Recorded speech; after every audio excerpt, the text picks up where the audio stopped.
ಇವತ್ತೇನು ಕರಪ್ಷನ್ ಬಳ್ಳಾರಿ ಅಂತೇಳಿ ಬಳ್ಳಾರಿಯಲ್ಲಿರ್ತಕ್ಕಂಥ ಅಧಿಕಾರಿಗಳು ಏನು ಎಸ್ ಪಿ ಮೇಡಮ್ ಅವರು ಮತ್ತು ಐ ಜಿ ಮತ್ತು ಜಿಲ್ಲಾಧಿಕಾರಿಗಳು ಸಿ ಇ ಒನ ಬಿಟ್ಟು ಕೆಳಗಿರ್ತಕ್ಕಂಥ ಅಧಿಕಾರಿಗಳು ಯಾವೇ ಅಧಿಕಾರಿಗಳು ಇರಲಿ ನಾವು 50 ಲಕ್ಷ ಕೋಟಿ 2 ಕೋಟಿ 3 ಕೋಟಿ ಕೊಟ್ಟು ಇಲ್ಲಿಗೆ ಬಳ್ಳಾರಿಗೆ ಬಂದಿದ್ದೀವಿ ಅಂತೇಳಿ ಹೇಳ್ತಾ ಯಾವುದೇ ಪ್ರತಿಯೊಂದು ಕೆಲಸದಲ್ಲಿ ಪ್ರತಿ ಕಚೇರಿನಲ್ಲಿ ಯಾವುದೇ ಕೆಲಸ ಮಾಡಿಕೊಡ್ಬೇಕಂದ್ರೆ ಲಕ್ಷ 2 ಲಕ್ಷ 3 ಲಕ್ಷ ತನಕ ಡಿಮ್ಯಾಂಡ್ ಮಾಡ್ತಕ್ಕಂಥ ಅಧಿಕಾರಿಗಳು ಬಳ್ಳಾರಿಯಲ್ಲಿದ್ದಾರೆ. ಸೊ ಉದಾಹರಣೆಗೆ ನನ್ನದೇ ಆದಂಥ ಮೀನಹಳ್ಳಿ ಗ್ರಾಮದಲ್ಲಿ 2.5 ಎಕರೆ ಎಣ್ಣೆ ಮಾಡ್ತಕ್ಕಂಥ ಹೊಲ ಎಲ್ಲ ದಾಖಲೆಗಳು ಕರೆಕ್ಟ್ ಇದ್ದು ಎಲ್ಲ ದಾಖಲೆಗಳು ಕರೆಕ್ಟ್ ಇದ್ದು ನನ್ನ ಹೊಲದ ಈ ಸತ್ತು ಅಥವಾ ಈ ಖಾತೆಯನ್ನು ಮಾಡಿಕೊಡ್ಲಿಕ್ಕೆ ಸುಮಾರು 1.5 ವರ್ಷ ನನ್ನ ಮಗನ್ನ ಸುತ್ತಾಡಿಸಿ ನಾನು ಸುಮಾರು ಸಲ ಅಧಿಕಾರಿಗಳ ಹತ್ರ ಭೇಟಿಯಾಗಿ ಎಲ್ಲ ಲೀಗಲ್ ಇದೆ ಈ ಕೆಲಸ ಮಾಡಿಕೊಡ್ಬೇಕಂತ ಹೇಳಿದ್ರು ಕೂಡ ಕೊನೆ ಹಂತದಲ್ಲಿ 1.5 ವರ್ಷ ಆದಮೇಲೆ ನಿನ್ನ ಕೆಲಸ ಆಗಬೇಕಂದ್ರೆ ಎಕರೆಗೆ 50,000 ರೂಪಾಯಿ ಕೊಟ್ಟರೆ ಆಗ್ತದಂತ ಹೇಳಿ ಯಾರು ನಮ್ಮ ಶ್ರೀಧರ್ ಶ್ರೀಧರ್ ಅವರು ನನ್ನ ಮಗನ ಹತ್ರ ಡೈರೆಕ್ಟಾಗಿ ಕೇಳಿದ್ದಾರೆ. ಸೊ ನ್ಯಾಯಯುತವಾಗಿರ್ತಕ್ಕಂಥ ಡಾಕ್ಯುಮೆಂಟ್ಸ್ ಎಲ್ಲ ಕರೆಕ್ಟ್ ಇದ್ದು ನಾವು ಎದಕ್ಕೆ ಕೊಡಬೇಕಂತೇಳಿ ನಾವು ಪ್ರಶ್ನೆ ಮಾಡಿದ್ದೀವಿ. ನಾನೊಬ್ಬ ಜಿಲ್ಲಾಧ್ಯಕ್ಷನಾಗಿದ್ದೀನಿ. ನಾನು ಈ ಹಿಂದೆ MLAಗೆ ಸ್ಪರ್ಧೆ ಮಾಡಿ ಜಿಲ್ಲಾ ಪರಿಷತ್ಗೆ ಸ್ಪರ್ಧೆ ಮಾಡಿ ನನ್ನೇ ನೀವು ಹಣ ಕೇಳ್ತೀರಂದ್ರೆ ಎಷ್ಟು ಮಟ್ಟಿಗೆ ಅಂತ ಕೇಳಿದ ಮೇಲೆ ಹಣ ನೀವು ದೊಡ್ಡ ಅಧಿಕಾರಿಗಳು ದೊಡ್ಡ ಮಟ್ಟ ಲೀಡರ್ಗಳಾಗಿರೋದಕ್ಕೋಸ್ಕರ ಎಕರೆ 20,000 ಆದರೂ ಕೂಡ ಅಂತೇಳಿ ಡಿಮ್ಯಾಂಡ್ ಮಾಡಿದ್ದಾರೆ.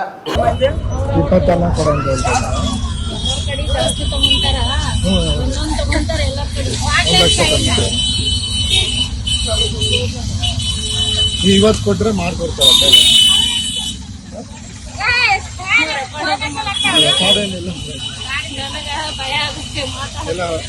ಅವ್ರಲ್ಲ. ನಾನೇನಂದ್ರೆ ನಮ್ಮಪ್ಪ ಊರಲ್ಲಿ ಇಲ್ಲ, ಈಗ ಬೇಗ ಬಂದು ಮಾಡ್ಕೊಂಡ್ ಬಿಡ್ತೀನಿ ಅಷ್ಟೇ. ಸುಮ್ಮನೆ ತಿರ್ಗಾಡಕ ಎಷ್ಟು ತಿರ್ಗಾಡ್ತಿದ್ದೀನಿ ನಿಮ್ಗೆ ಗೊತ್ತು. ಅದಕ್ಕೆ ನಮ್ಮ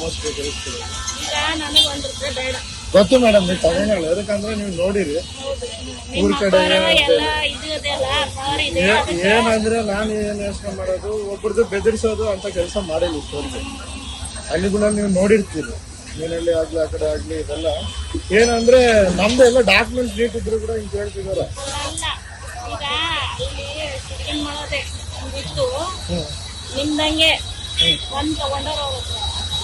ಸೇಮ್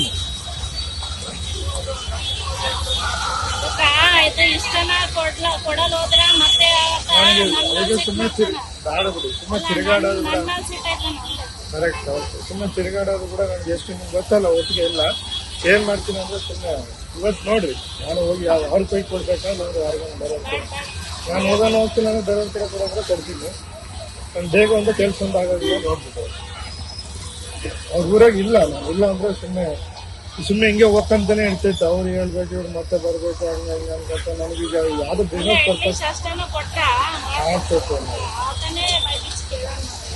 ಇಪ್ಪತ್ತು ಕೊಡ್ರೆ ಸಾಕು, ಬೇಗ ಮಾಡ್ಕೊಡ್ತೀನಿ. ಕೊಡಕಂಡ್ ರೆಡಿ ಇದೀನಿ. ನನ್ಗೆ 1 or 2 ಡೇಸ್ನಾಗ ಮಾಡ್ಕೊಟ್ಬಿಟ್ರೆ ಆಯ್ತು. ಅದಕ್ಕಂದ್ರೆ ಬ್ಯಾಂಕ್ ಮ್ಯಾನೇಜರ್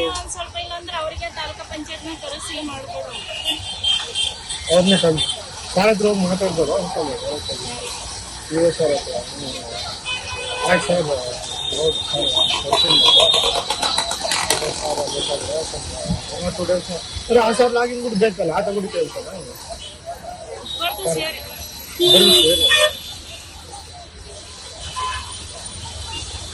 ಮತ್ತೆ ಯಾವತ್ತು ಹೇಳ್ರಿ ನೀವು. ನಾನು ಹೋಗಿ ಡೈರೆಕ್ಟ್ ಮಾತಾಡಿ ಕಳಿಸ್ತೇನೆ. ಇವತ್ತಾದ್ರೆ ಮಾಡ್ಕೊಂಡ್ ಬರ್ತೀನಿ. ನನ್ನ ಕೆಲಸ ಇಂಪಾರ್ಟೆಂಟ್. ಸಾಯಂಕಾಲ ಬರ್ತೀರಾ? 3 ಗಂಟೆಗೆ